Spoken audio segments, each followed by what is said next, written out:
Welcome to Patscast. I'm Brad Whitaker. Things are about to get very weird as a New England Patriots fan.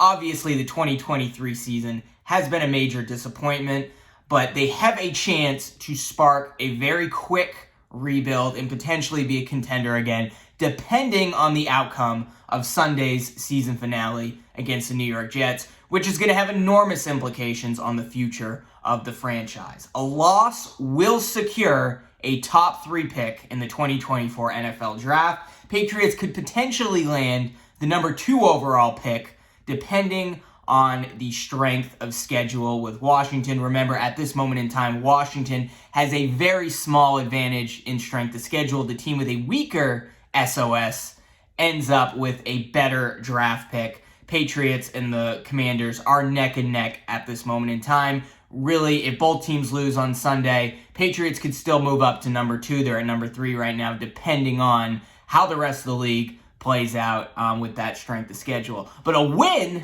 could drop them as low as number 7 overall, which means we're probably drafting a tackle. Nothing wrong with that. There are a lot of really great tackles in this draft, but I think we're all eyeing one of those top 3 quarterbacks in Caleb Williams, Drake May, or Jaden Daniels, or maybe even Marvin Harrison Jr., who's probably the best receiver to enter the league in a long time, at least maybe since Jamar Chase, but could be better, maybe a top 10 NFL wide receiver immediately.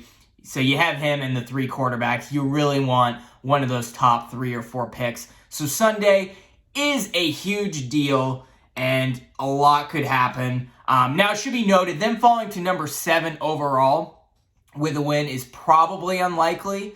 They still have it would take a big shift in the strength of schedule with teams like the New York Giants and the LA Chargers for them to leapfrog the Patriots. So in all likelihood, even if they do beat the Jets, they will probably still have a top 5 pick. But there's a big difference in this draft where between number 2 and 3 or number 5, you really need to get one of those top 4 picks. And Sunday is going to be a big deal. And I just don't think it's going to happen, unfortunately. I think they're going to beat the New York Jets. We know how well the Pats play against New York. Even if it looks like the Jets are the better team, as of right now, the Patriots are a slight favorite heading into that game. I think people are understanding the history. They understand how well the Patriots defense played, the fact that they kept it close with Buffalo. Had they not turned the ball over 4 times in the first quarter plus the game, they probably would have won that game. This is a much better Patriots team, even though it's been a disappointment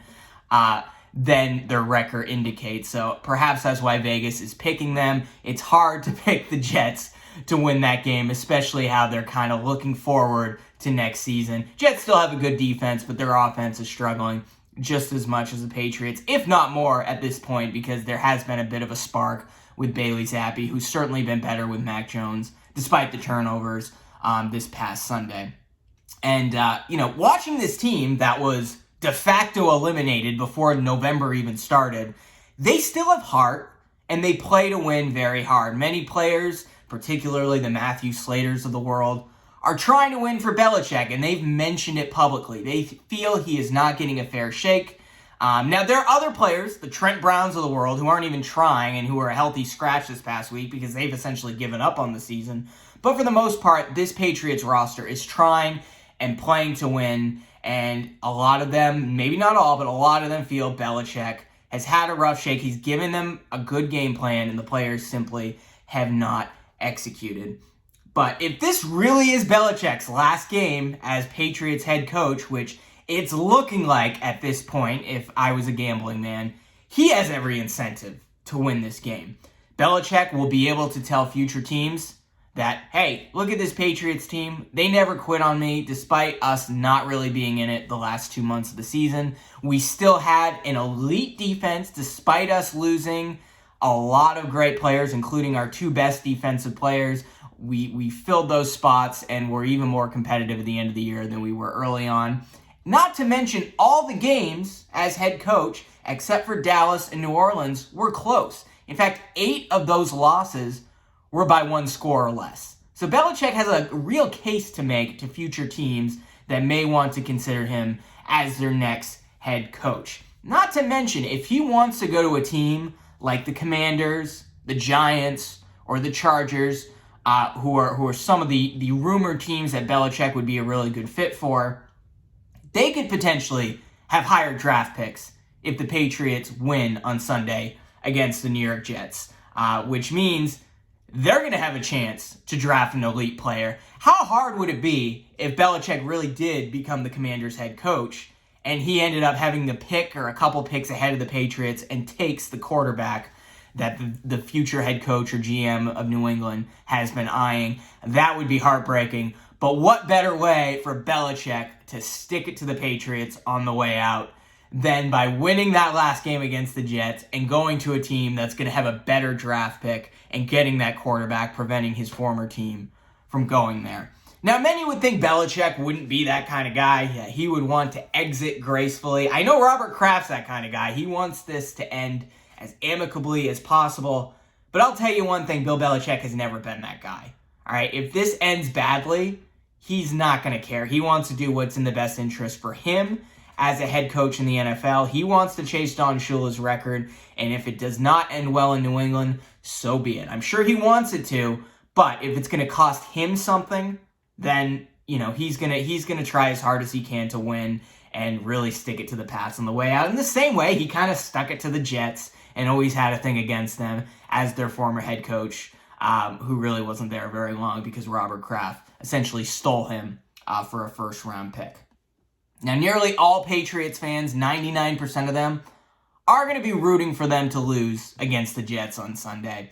Now, I have said many times that in real time, watching the Patriots play, understanding future draft implications, I have been rooting for them to win still because of a couple of reasons. One, I wanted to see if Bailey Zappi was the guy. All right, he's had a career, when you look back on his high school career and his college career, and now in the NFL, where he has improved the more experience he's had. And you can say that as starting quarterback for the Patriots toward the end of the season, he has improved. Now, I know he had 3 interceptions yesterday. Pats turned the ball over 4 times early in the game.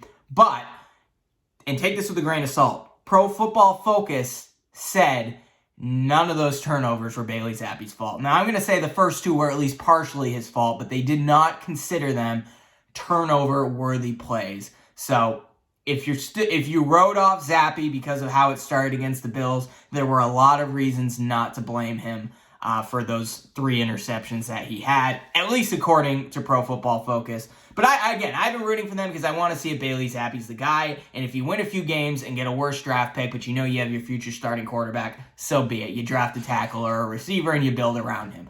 I don't really think that's the case quite yet. I haven't seen enough from Zappi, although I'm still a little bit bullish on him, to say, oh, well, I don't want Drake May or Caleb Williams or Jaden Daniels. No, if you have one of those guys, great. Even if you can't get one of those guys, I still say you go after a Bo Nix or a Michael Penix and have him compete for the job with Bailey Zappi, understanding in all likelihood Zappi is going to be the backup next season. But I think Bailey Zappi has earned that number 2 role at the very least. That being said, this Sunday against the New York Jets, I hate to say it, I'm going to be rooting for the New York Jets as well. This is such a big draft pick, such a big draft. There aren't a lot of quarterbacks heading into the 2025 NFL draft.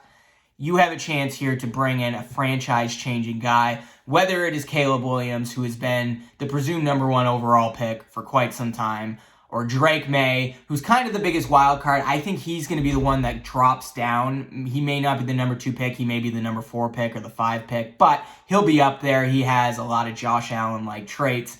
Plus, he doesn't turn over the ball like Josh Allen. Or you have Jaden Daniels, who is basically Lamar Jackson with even more speed. That would also be pretty incredible. So, I want the Pats to lose on Sunday, and I'm guessing you do too.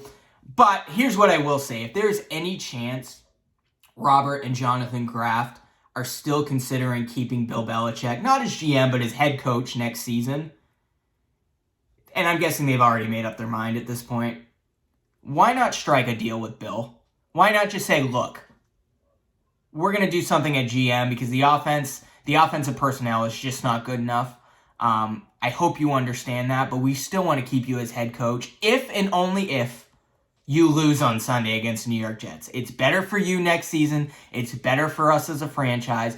Belichick, we still want you to stay only if you try to lose on Sunday. I don't see this happening at all. One, I think Belichick's out, and if Tommy Curran is correct, Robert Kraft and Jonathan Kraft made that decision after the loss against the Colts in Germany. The team's been playing better, so maybe they've changed their mind, but I'm not sure there's been enough.